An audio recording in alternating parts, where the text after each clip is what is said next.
आपण 2 किलो मिरच्या घेतलेल्या, तर बरोबर 4 किलोचा हा आपला मसाला झालेला आहे बघा. मस्तपैकी असा छान असा लाल कलर आलेला छान मसाला झालेला आहे.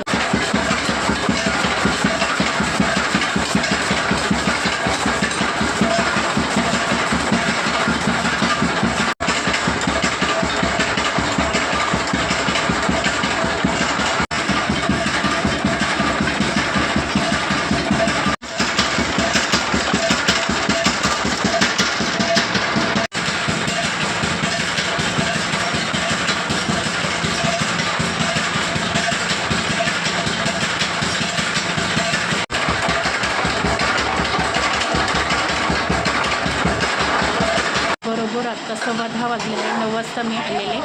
1 तासामध्ये आपला गरम मसाला आणि मिरची पावडर तयार झालेली आहे.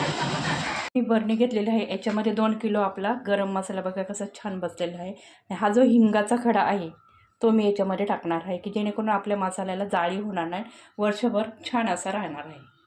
छान असा वर्षभराचा गरम मसाला आपल्या बरणीमध्ये भरून झालेला.